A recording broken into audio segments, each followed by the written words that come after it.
So hi everybody, I'm Rand Hoppy. Who am I here with right now? I'm Tom Kraft, president of the Jack Kirby Museum. That's right, that is you. And that's you. You're the. Yeah. Who are you?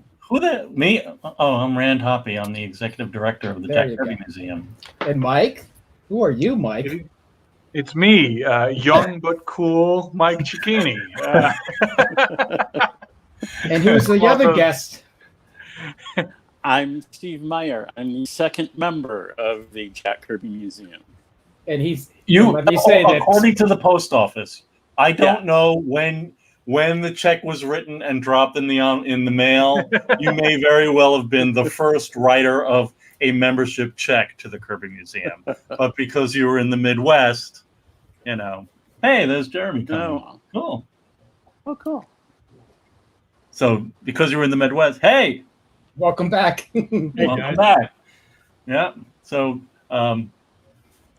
Jeremy, this is Mike Cicchini is one of our trustees, and Steve Meyer is one of our number one members. Like when we announced the Kirby Museum back in 2005, Steve may very well have been Steve's he was here. definitely one of the first check writers. You know. Hey, Steve.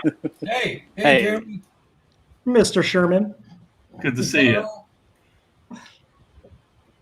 We've got Steve Sherman. How many people are? Oh, we have 19 viewers. Hello. Who did that to me? Hi. I did it. Hi.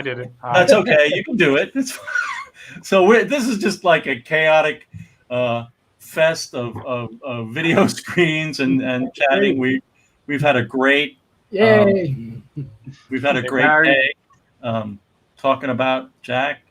Yeah, we're in our 12th hour now because we started to get ready this morning at 9 o'clock, and it's Well, I don't know how long. It's, almost 12 hours. We've had a lot of great sessions and great conversations with people.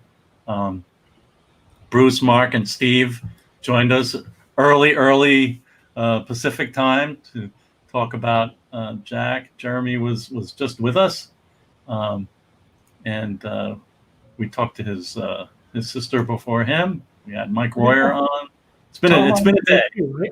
I think you had Tom Scioli on today as well. We did. Yep. Yeah, he was our first guest. Right. Yeah, that was great. Yeah, that was really good too. really nice show. Yeah. So Have you all seen this book, I assume? Yeah, that's real neat. Yeah, it's Yeah. fun read. Oh, he did a great job putting everything together and getting all the, there was a lot more in there than I expected. I got to be honest. He had sent me a copy, which I appreciate quite a bit. And wow, it was very in depth actually for someone who's having to draw every single one of those pages. Like there was a lot of And write. yeah, exactly, absolutely, and right, absolutely. But it was good. Yeah, it was a good read. I think his one of the challenges with the book for a lot of people is his use of the kind of abstracted huge face and eyeballs. I think he was doing that to try to do kind of an identification character for Jack, so that the reader would be more, inclined to identify with him. Kind of like the narrator's voice in a novel. Yeah, it's Some kind of like people hate it. So what can I tell you? Some people don't like it. it's like a branding choice, kind of. Yeah. Like you're branding that character almost like a pop funk or something, but in the form of that way every page is kind of recognizable, I suppose. So, and you're in the back of your mind anyway. So, very cool. All right. Hey, we got Tom Hey, Morehouse. Tom Morehouse. Tom Morehouse is a Tom. Tom, are you there? No, You're frozen. he's frozen, I think. All right. Oh. He's gone. He's out of here. So Steve, I mentioned a blitzkrieg earlier, but I think you said that Jack called it a blitz, right? The Marvel explosion. Yeah. Blitzkrieg. It was a blitzkrieg. Okay. Yeah. That's what he called it. Yeah, I like that. It was. Yeah, it's it's important. I like thinking about it that way. I mean, we definitely kind of touched on that with Jeremy just a few minutes ago, where it was just there was a lot going on and a lot. There he is. I see 6. Hey, You. I see Ray. yeah, there's 6 of us.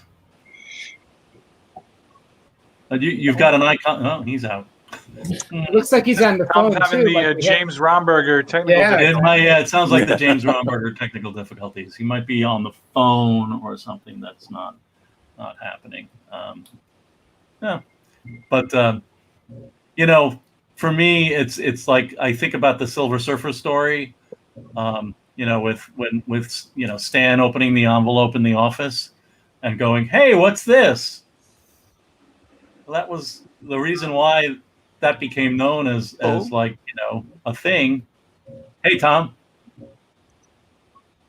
could it be that was a thing just because Roy Thomas happened to be in the office at the time, and every other envelope that Stan opened before that and went, "Hey, what's this?" Nobody was around to see Stan. What? So I don't know, Tom. Yeah, joining by the phone doesn't seem to work too well. No, I guess not. That's too bad. Yeah, okay. I'll try to join with my laptop. There he I was having is. more trouble with that as well. I'll try to do that if this is not working. Yeah. Okay. Give it a shot. See if you can. Adios. Okay. Adios. Who did we lose? We lost Jeremy? Oh. Looks like it. But does that sound right to you, Steve, as having had conversations with Jack? That like, I mean, he was clearly just like bringing stuff to Stan all the time. And the only reason the Surfer is like, oh, where did this come from is because Roy Thomas was there. Yeah, I suppose so. I mean, Jack would, when he would take the stuff in himself once a week, he'd show it to him. Then after a while, he just mailed it in. He mailed it in. So if that was a change too, yeah. Yeah. All right. So because he didn't want to look at Stan. So.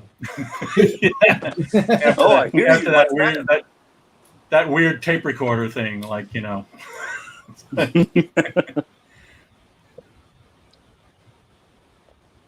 right. The U.S. Post Office was the U.S. Post Office. Yeah, please. Yeah.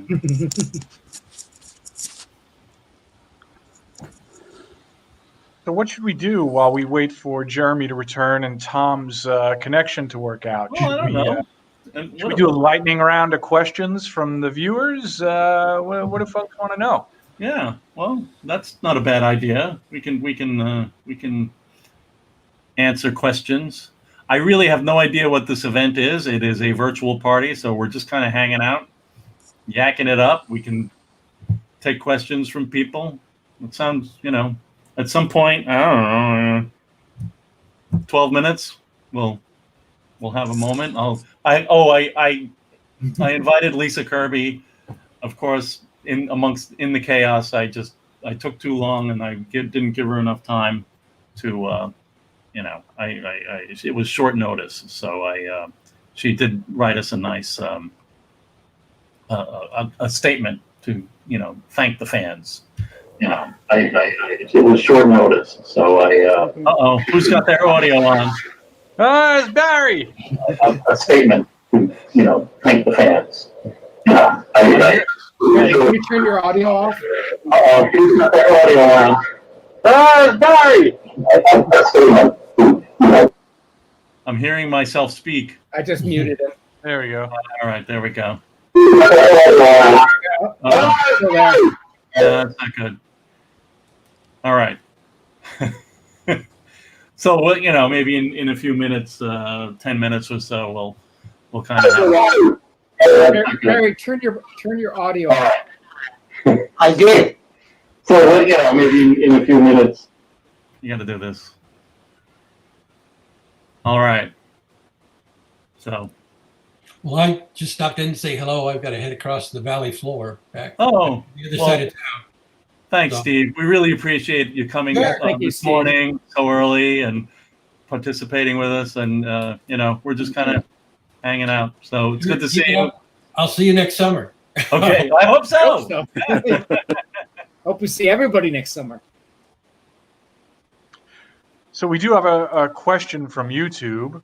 Oh, Wondering if anyone has any insight into the Roz sketchbook. He's curious when it was split up and how the pages were spread out. Does anybody have any insight into this? If Jeremy was still here, he might, I guess, but Well, hopefully he comes back. it probably was split up in the 2000s, probably early 2000s, I want to say. Maybe between 2000 and 2005, I would say. Does that sound right to you, Ren? I would say 06 or 07 because Oh, okay. That late? Okay. I think when I founded the museum in 05, I went to San Diego and I saw the sketchbook. I saw the sketchbook altogether as well. I think when I founded the museum in 05, so it was at some point a year or two after that, I think, 06 or 07, I think. Right. And so what happened is they removed the spine, and then they two art collectors, I believe, or one art collector purchased the whole thing and then sold most of it. And I think I have a couple of pages from that. Let's see. Tom, you mean right now? That's amazing. Yeah.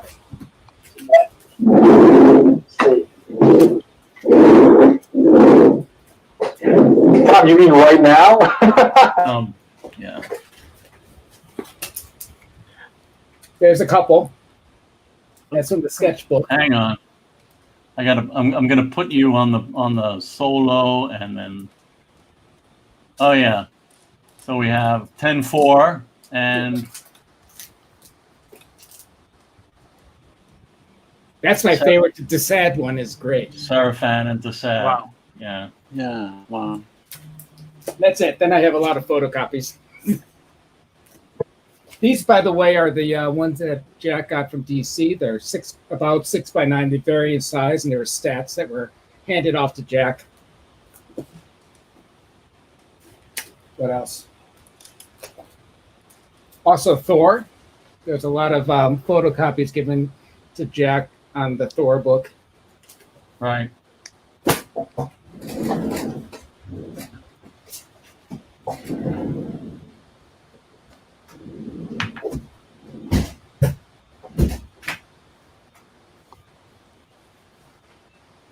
So, yeah. Do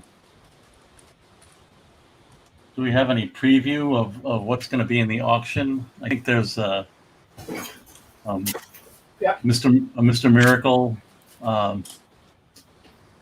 Mr. Miracle book signed by Tom King. I think is going to be in there, right? I guess I'm going to have to go over to pull out a print or two or a poster. Yeah. That's going to be in the auction. Mr. Miracle 9.6 signed by Mitch Yard. The blue screen is causing problems. It's a slab 9.6. And the special edition of Mr. Miracle signed by Tom King, number 7. Right. They made a golden version. Right. So these are all signed and authenticated. Those will be auctioned off, and then we'll probably do a pencils and ink. There's very few left of them, but I do have a couple left that I decided to auction one of them off. Yeah. So. And what else do we have? We can do some of the Tribes Trilogy prints. True. Yeah, we can do that. And we have like this robot print, and we have a bunch of others. Some of the Barry, for some reason we're getting feedback from you, so we have to keep on muting you.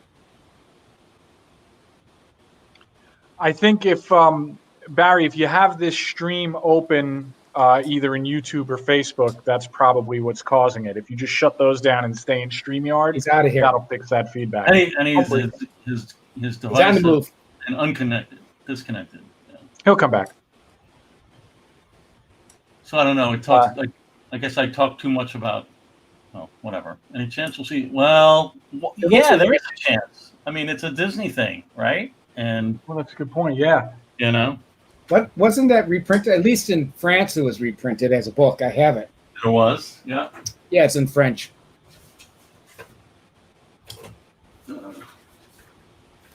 I've got the few pages in the Comic Zone. Ah. That's right. They printed it there too. Yeah. So, but no, I think there's a really good chance. I don't know what is holding them back.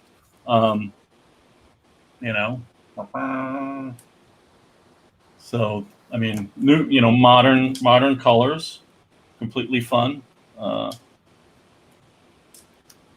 Welcome, Adam. How you doing? Hey, Adam. Adam, it's been a while. Oh yeah. Do I have sound? Yes, you do. Yeah. We hear you. We're just kind of hanging out, We've had people have been here, people have left. What did we do? I don't know, but Well, in 16 minutes. yeah. No, I mean, it is what it is. It's just kind of a blah blah blah fest. There's no real theme to it, other than kind of I was hoping to have I don't know. We'll do a toast at some point. I've got a nice comment from Lisa Kirby. Should we let Charles in? And Sure. how do we do that? We have to invite and copy, and it'd be great to have Charles wants to come in. Also, Paul Gravett, if you're interested in. Paul, holy smokes, Paul! It's like midnight, yo. If you want to come in, we'd love to have you. And also Crackles. If Crackles is a great comic collector. There, it's at least midnight. I know. Charles, I'm sending you an email. I thought Crackles was like the mysterious wonder Kirby dog or something. we just met Scruffy, and thanks to Tracy, she's awesome. We met a crossover with Ace the Bat Hound and that Bat Cow that Morrison introduced a while back. Uh-oh. Tom Morehouse is trying again. Up and Adam McGovern. I thought I'd give myself a Stan Lee credits name.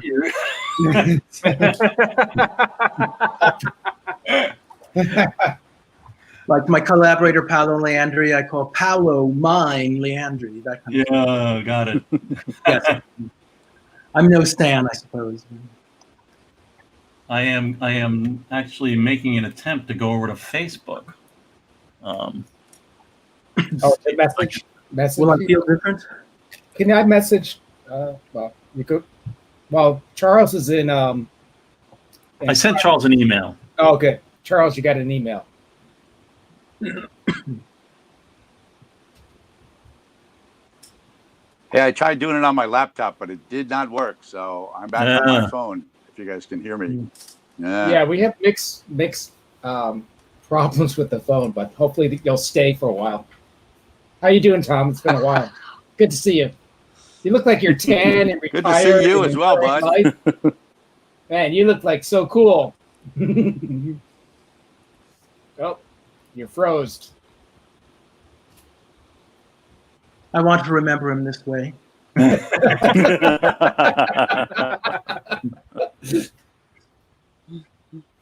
So that was a banner day, birthday fest. Holy smokes. Hey, right. Charles is here. Here comes Charles. Hey, Charles. Good to see you, man. Goatee, beard. Oh, my God. Wow. Speaking of scruffy. Yeah, really? We're all scruffy. Well, I've had the beard for a while, but honestly, I've been teaching remotely this week, and so there you go. That occasionally requires shaving, and occasionally it doesn't. Right. So this was not a meet the classes sort of day. I've had quite a few Zoom meetings and such this week. It is the first week of classes at my university, but It's great Is to it have. person, or is it? Are you doing in person or is it virtual? We are strictly online at Cal State Northridge, Okay. which is about half a mile in that direction.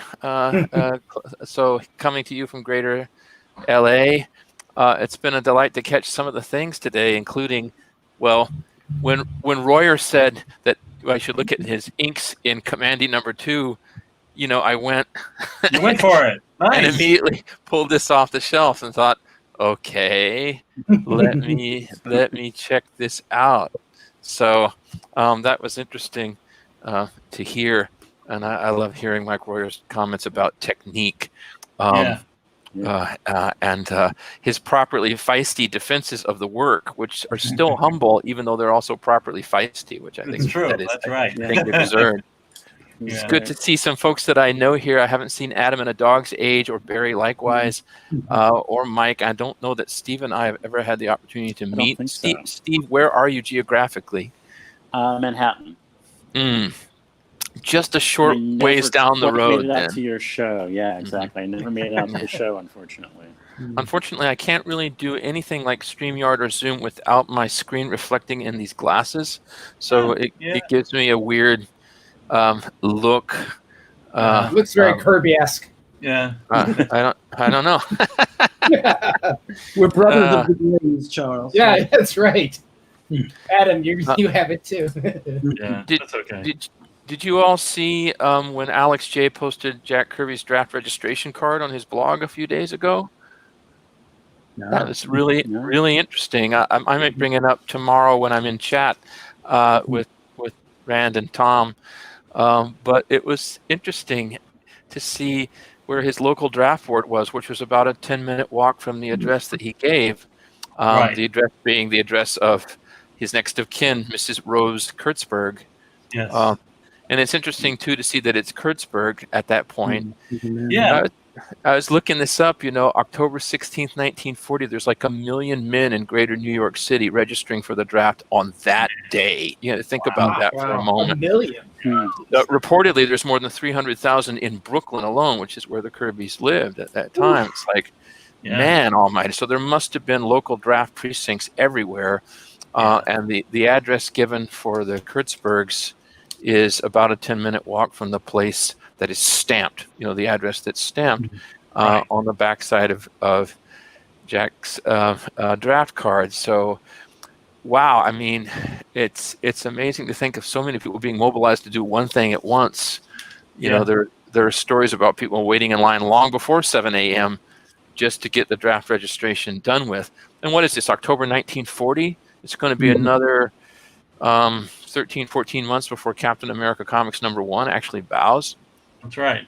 And when did Jack Kirby actually enter the Army? Oh, gosh. Yeah. 43?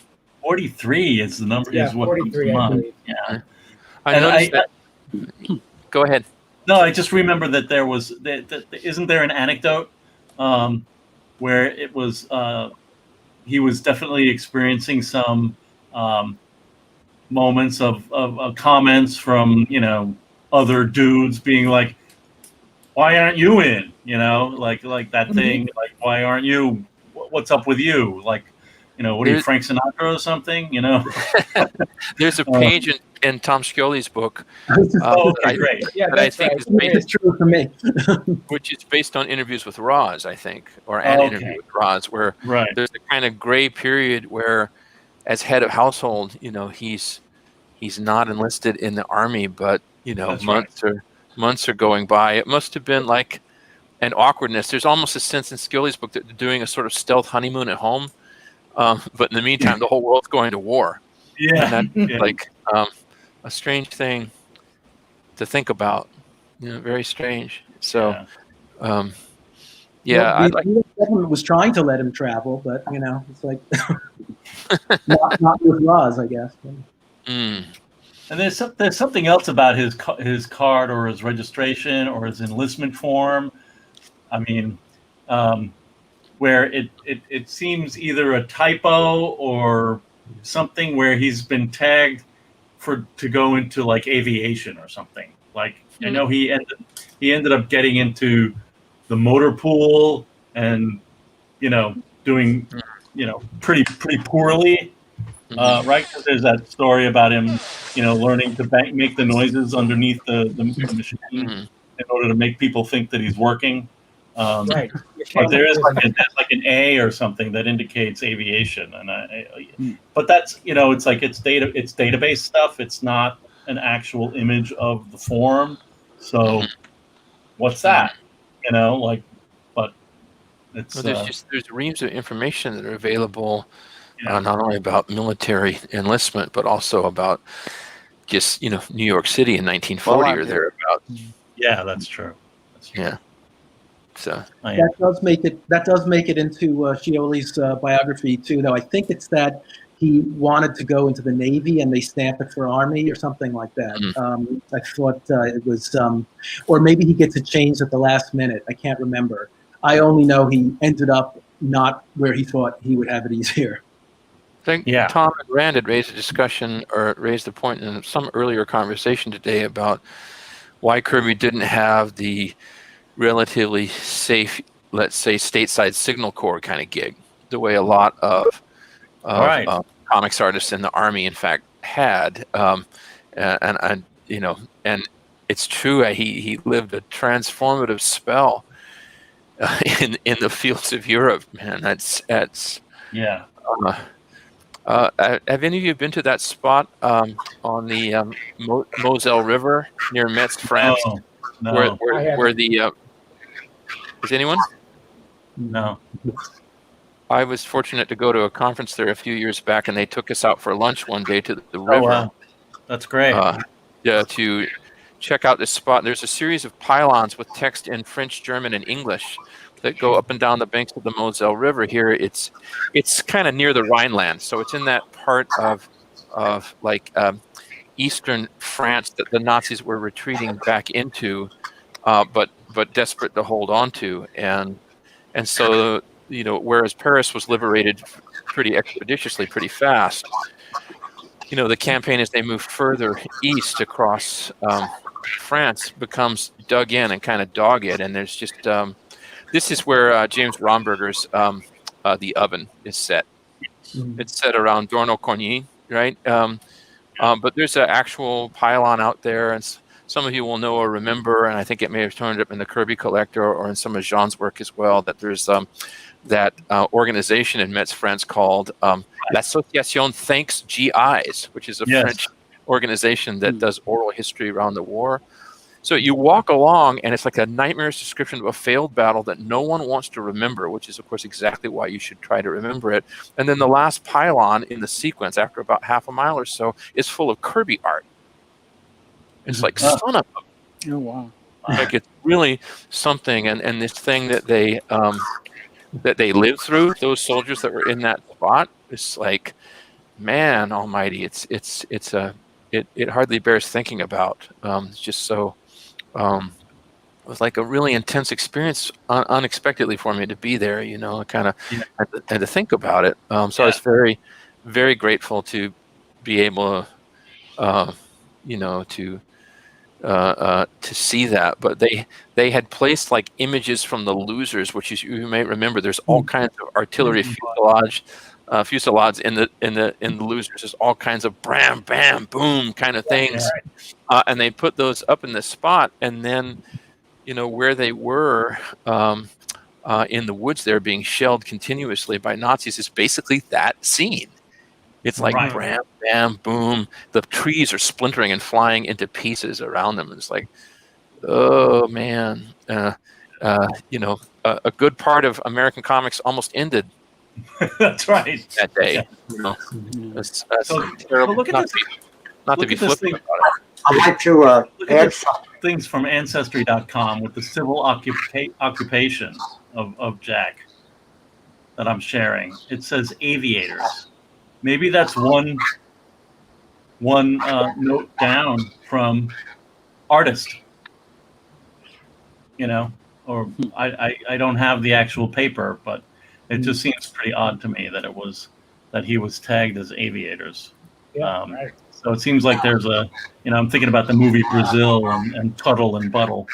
That maybe there was some just kind of normal shenanigans that he was made tagged as an aviator rather than an artist. I don't know. I'd like to add something. Oh, sure. Basically, I asked Jack one day why he didn't just have a desk job, and like every major artist or a few other went into the army, and he said, "Well, I wanted to fight." Now that's what I call a celebration. Mm-hmm. I mean, that's what he said to me. And so that's why he didn't have a desk job, whatever accidents happened out there. Yeah, I try to think about people in that conflict as not only living through horrible things, but also having to do horrible things. It's just, my late father-in-law, Robert Merrington, who passed a few years ago at age 95, he was in the Italian campaign. Mm-hmm. He was in basically the Bill Malden campaign. Oh. And we had given him the great big Fantagraphics collection of Willie and Joe wartime cartoons from the Stars and Stripes, the Malden I gave books. that to my father, too. Yeah, and I don't know about you, Rand, but I was thinking this is either going to be the perfect gift or awful. It's just not, right? It's going to be. My dad was a big Bill Maudlin fan, so. Yeah, and my father-in-law ate that up, but like Malden, he got a Purple Heart in Italy, chasing retreating Nazis up the hills. Oh, wow. In northern Italy, but he seldom talked about any of that stuff. He talked to me about it once or twice because I sort of prodded him to talk about it.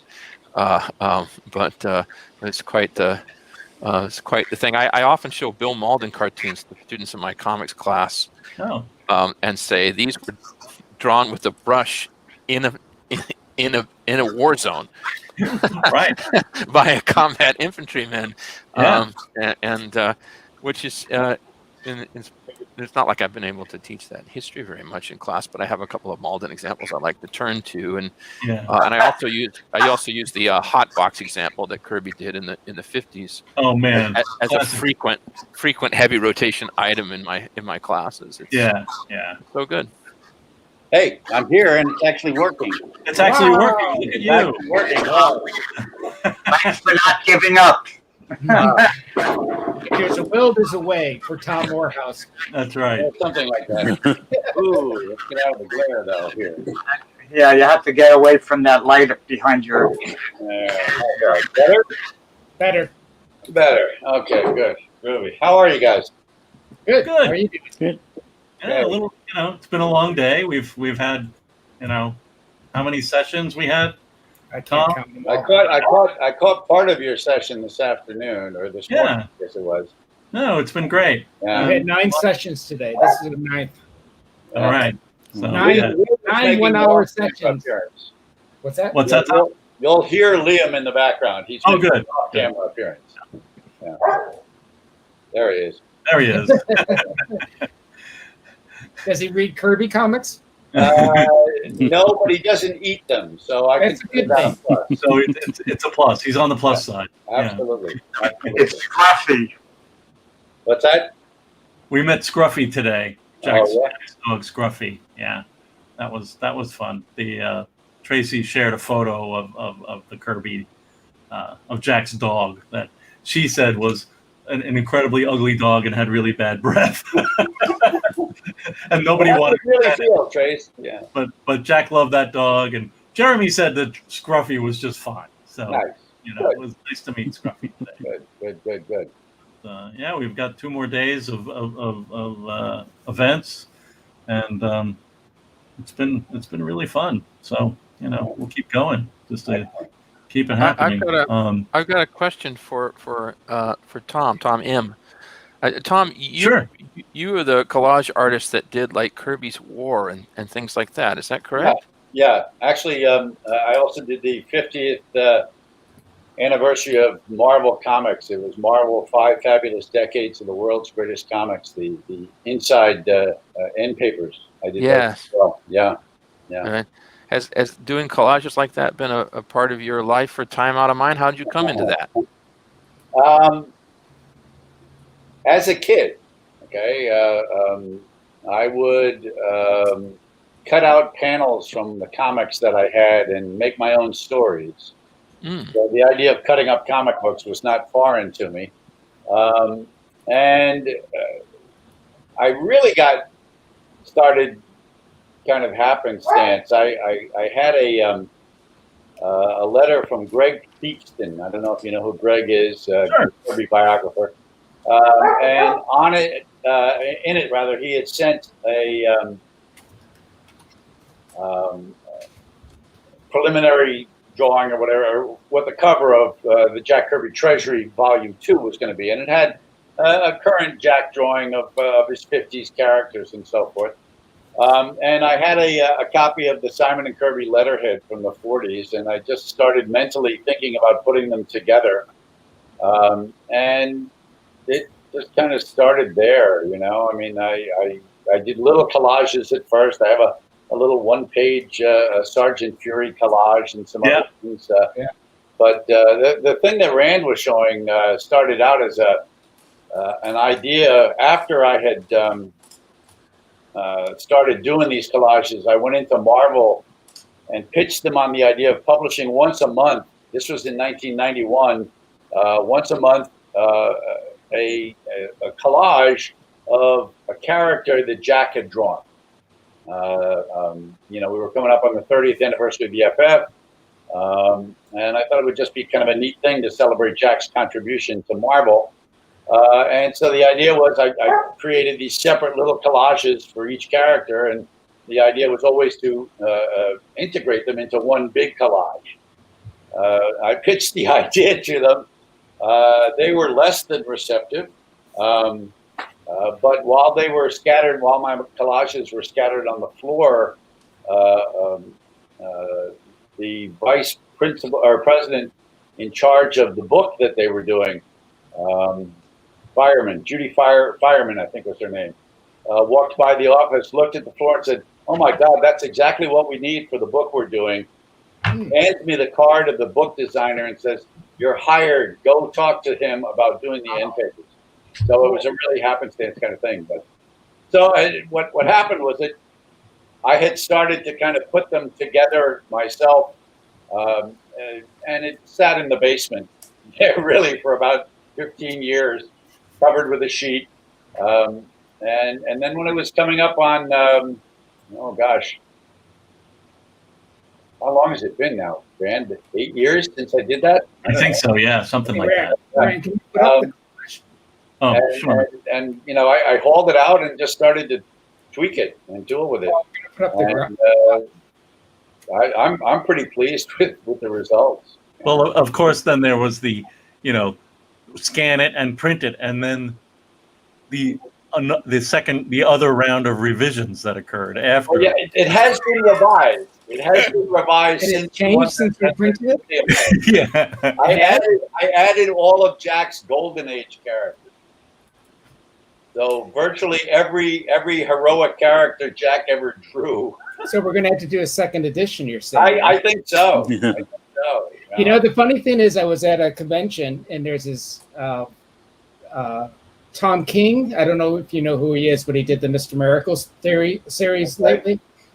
He purchased it from the museum, and he loves what you did. Nice. But he works for DC, and he goes, "I want you guys to do a DC version of this." So I said, "Okay, but I don't know about that." We'll have to see. You want to do it? Made to order. What? Just ask me in another 15 years. Yeah, that's right.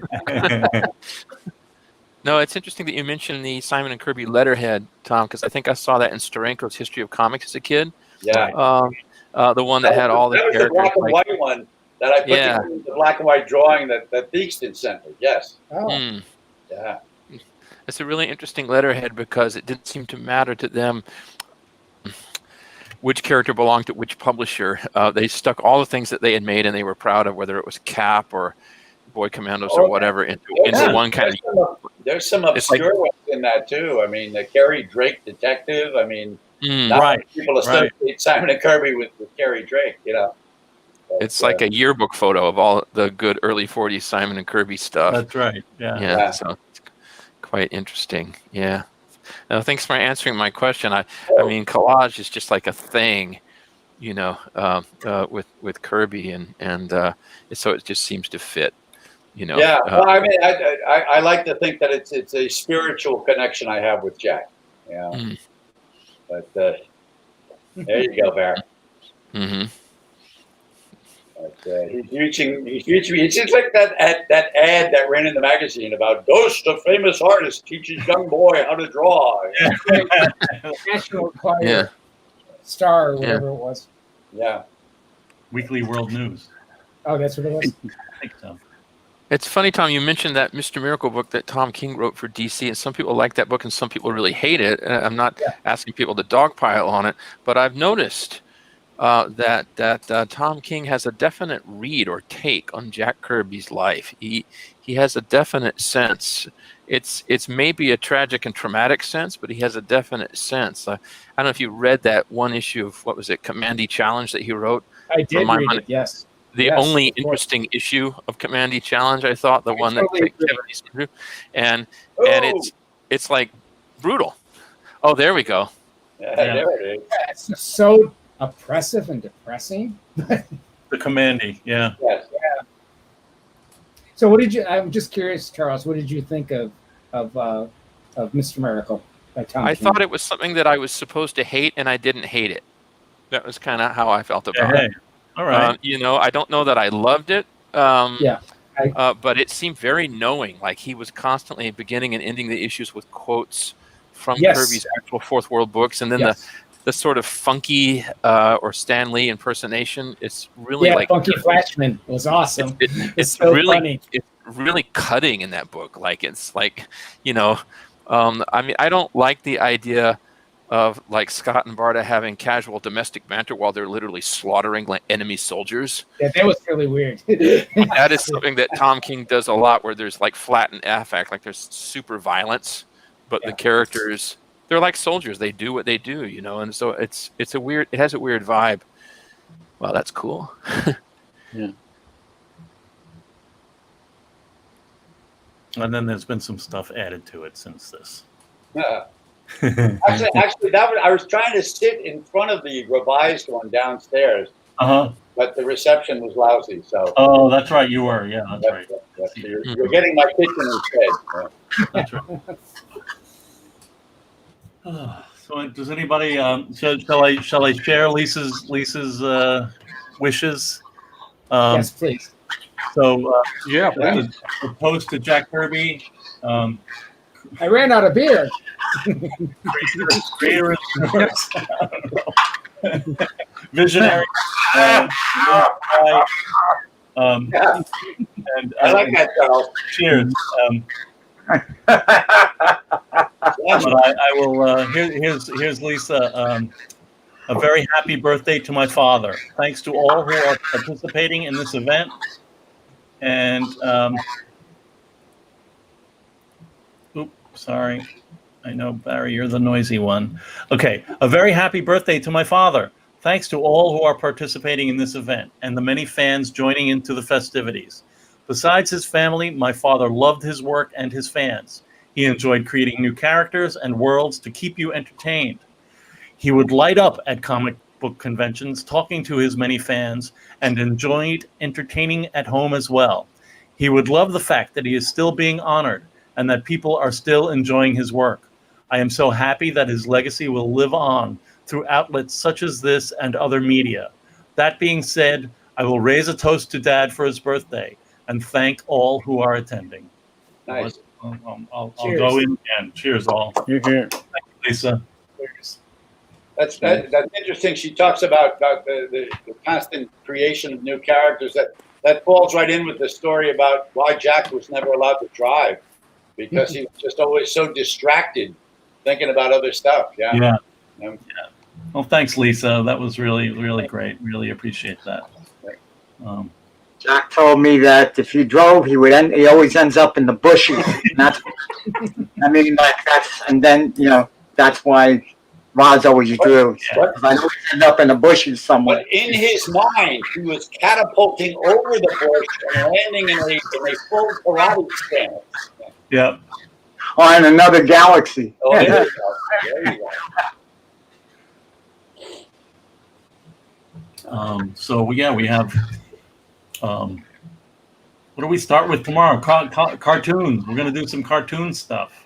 Yep. I think it's just going to be a seat I of think our we're going to go into the Thundar the Barbarian.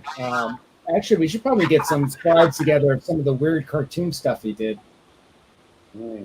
Yeah. I mean, I might just be able to do a quickie, photo. You know who's a fountain of information about that stuff is Dan Reba, because he worked at Ruby Spears along with Kirby and Kane and Jim Woodring and etc.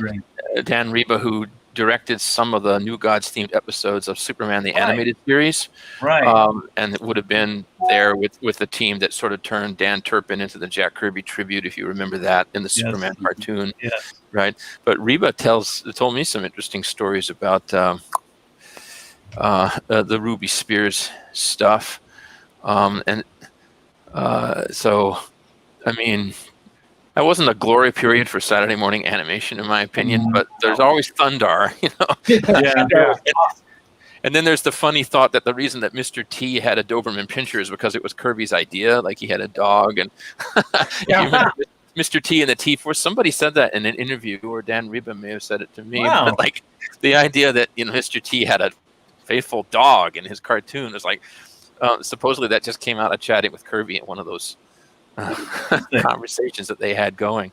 But yeah, that must have been a storied place to work. I think about Jim Woodring like inking Jack Kirby presentation boards, and think, wow, that is just intense. I have a very poor interview, poor audio interview with Jim.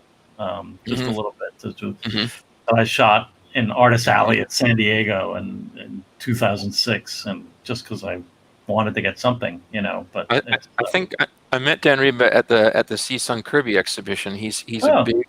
A lot of those Warner Animation talents, were some of them came to the exhibition and they're keen on that stuff. So it's nice to see them working out their Kirby homages in cartoons in that way. So it's cool. We will. Our cartoons and serial event is tomorrow, 11 a.m. New York City time, Eastern U.S. time. So, however that translates into your particular location, that's when we're gonna start. So that'll be fun. Well, Thundar. Dare I ask for the material, Rand? Yeah, that's right. Because I mean, after the controversial Big Jim toy packages, now my appetite is whet for whether Kirby moonlighted on Quisp or something. Wait, what's the controversy about Big Jim? Because I had those toys when I was a kid. Oh man, I envy you, or I would have envied you at the time. Well, it's just the controversy of whether or not he actually drew them, because they're so Kirby. And I think I've seen either online or in my own magazine, I'm embarrassed to say, a resolution of whether or not he drew them. But I don't know if anyone here knows what the real Jack did some of them, but Bill Stout did some very Kirby-esque versions. Right. I think that's part of the confusion. But yeah, Jack did he did a little 4-panel story on the side of the Beast box, the vehicle. And all 4 of the pack characters. Yeah, the action characters. Figures, yeah. But I see them on eBay, but they're so incredibly expensive. I don't know why. Absurd, yeah. But like $500 for something that used to cost like $2. Well, I paid that for the box. I mean, forget about the figures. Yeah, I don't care about the figures. I actually just want the box to scan for the museum for the archive. Yeah, it's a wonder that Kirby didn't do more advertising, illustration, and advertising comics, because had the pay been fair and the gig offered, one imagines he might have done it, because he did so many. He did so many things, and we saw so many, like the Spalding basketball ads that Jack Davis drew that were on the back of a bazillion comics in the mid '70s and stuff like that. So for Have you guys seen the jock strap ad that Jack and Joe did in the '50s? It's in. I know it's in Jesse James #1. I remember you showing me that. Yeah. It's an athletic supporter. Yeah. Yeah. I forget what it's called. It's worth looking up online. You know? Yeah. The Jack strap. The Jack strap. Right. I like that, Michael. Well, there are all those odd jobs that Kirby did, and by odd jobs, I don't mean to say they're unimportant or uninteresting, but there's like that NFL job that has fantastic drawings that you guys were discussing earlier today. There was the Jack Ruby kind of was the Esquire magazine gig. That's right. Like really? Captain Knight. I mean, some of the stuff from the early '60s before Marvel put in the crack stuff. Celebrity game show, little cartoon panels, Mad magazine like stuff. That's really fun to track down and find. Because you look at it and it's like the baseball cards, the 61 Topps cards. You look at some of them and you go, no, Jack Davis, but whoa, no, I've seen that exaggeration of a pose. Yeah. And it's crazy. It's crazy. What about the Muhammad Ali cover with what was that? One of Marvel's things, the Muhammad Ali and the Neil Adams and 1,000 cameos. It was a Superman Muhammad Ali. Yeah, that's right. Yeah. That was a 3D Treasury book, I think. Treasury edition. Big ones, yeah. But I don't know. I started something with Rand a few years back where I was trying to track down all of the real life people that Jack threw into his comics. Yep. It's actually still out there somewhere in the museum. Yeah. It's still online. It's not easy to find, but if somebody's looking for Paul McCartney, Jack Kirby, they'll find it. Or if the connection gets made through Google, they will make their way there. That was a fun one. Yeah. It was. Yeah. Then I probably found 20 or 30 examples since then, but right. Yep. I was thinking about the cover of Commandy 8 earlier today because I had misidentified a Commandy issue during a chat. I think it was during Tom Scioli's interview. I forget. But I was thinking of the Kong issue, which is Commandy 7, which is one of the earlier ones I got. And then number 8 has a kind of Mount Rushmore image where it's got the bust of 3 presidents. And there's a bunch of animals attacking Commandy, climbing all over the busts. And there's LBJ in the background, and there's JFK. And then, of course, there's Nixon, really prominently. And I wondered about that. 1973. What do you want? Well, it was only a few months from the Watergate spoof in Commandy, but also what little we hear about Kirby's politics or his vocal political opinions around the House were definitely not pro-Nixon in the early mid '70s. But he was the sitting president, I guess, at the time, and when that Commandy book was done. So, So, actually, Charles, I think what it proves is that Commandy is in Watchmen's continuity. Boom, you're welcome. Eventually, the whole world's going to be in Watchmen's continuity, as I think you well know. It's only a matter of time. Sometimes I think we're living in it. But yeah, no, I love that Watergate issue. The apes have learned to kill by sound. That's right. Hey, Tom Morehouse, what issue do you think that Jesse James ad was? Jesse James 1. 1? Yeah. All right. I forgot about that. Oh, here it comes. Rand likes puzzles like this, so I know. I love to give Rand. He'll be up all night. He won't sleep until he finds it. Hey, listen, if we could track down those Davy Crockett dailies, we could do anything. That's right. That was awesome. Boy, wasn't that fun.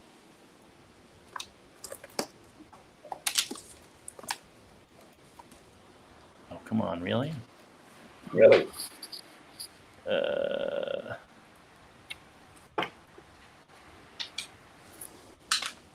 Tom, how are things up in Boston? They're fine. I'm just living out, working out of the house. My job is great, but yeah. So it's a weird life because I've never worked from home all the time like this. My nephew down in California. There you go. Yeah, Tubby learns about plaking. His sensational new athletic belt. That's so cool. That's so cool. Yeah. There sure seems to be some Jack going on there. Oh yeah. Where was this published? Jesse James, number Is one. it a comic book or what? Yeah.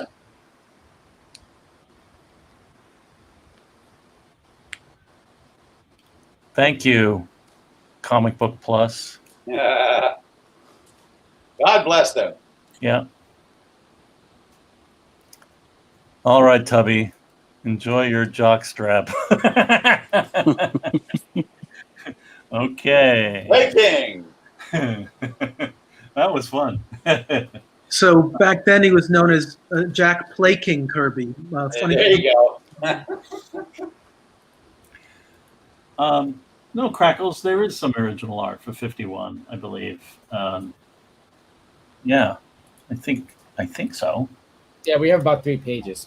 3 pages. Yeah, that sounds about right.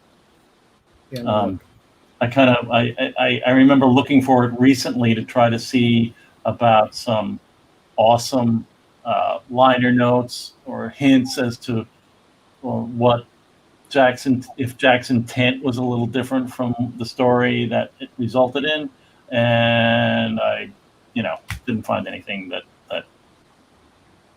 notable, So it would be fun to share that stuff, though. We would love to see more of it because there's some interesting readings of that story that kind of wonder about how the collaboration was with Stan just kind of looking at the art and saying, I'm going to tell this story, Wait, which story are we talking about, Rand? This Man, This Monster. This Man, This Monster. Yeah. So. When I read that story, I think radical cube, that phrase. Probably Kirby wrote it in the margins. Is that a Stan phrase? Yeah. The very uncube-like object that is described. Yeah, that's right. But it sounds like a Kirby phrase to me. Yeah. So these are the pages we have. So we have page 7, page 10, page 15. Right. And we have another one. Page 20. So that's what we have in the archive. And I just recall not being overwhelmed by margin notes that it wasn't like, oh my God, but yeah, let's look because I don't think there's many margin notes to it.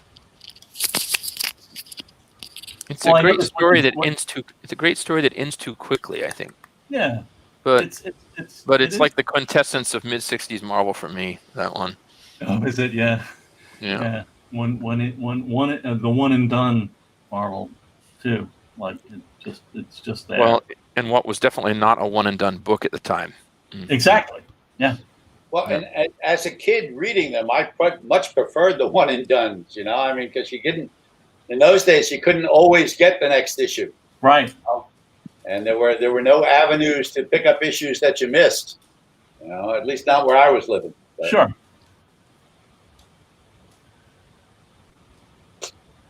Tom, you trying to bring something up? What's that? Oh, I thought you were going to bring something up. I'm going back to issue 51 to see if there's any margin notes, but I don't think there are. It's not notable. Was my take.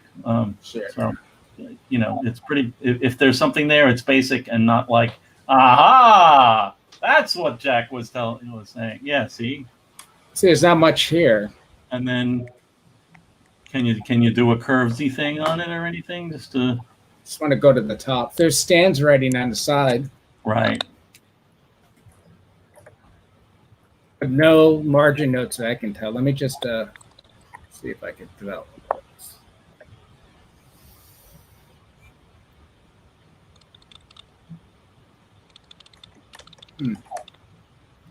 Yeah, I don't have my drives attached. That's okay. So I can't Yeah, that's fine. But there's Stan's writing on the side here.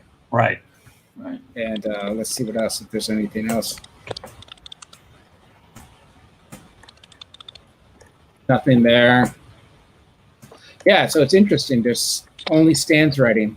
Even on the side here, you can see some writing here. You know, we do have that comment from Joe Sinnott that said that he regretted erasing a lot of stuff. That's true. Actually, I can see some writing here. Uh-huh. So they probably erased it.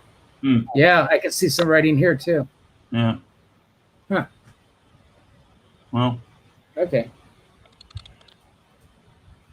Well, this has been great, and it's gone on. We're at an hour, and I think that it's just been so cool to hang out with you guys. Really appreciate it. Thank you, Jack Kirby. Yeah. Mm-hmm. Thanks for everybody for attending the event and chatting. Good to see you all. And, I think it's time to move on. Everybody stay well. Yes, stay well, stay safe. All right. You guys too. Okay. Take care. Bye-bye. Adios.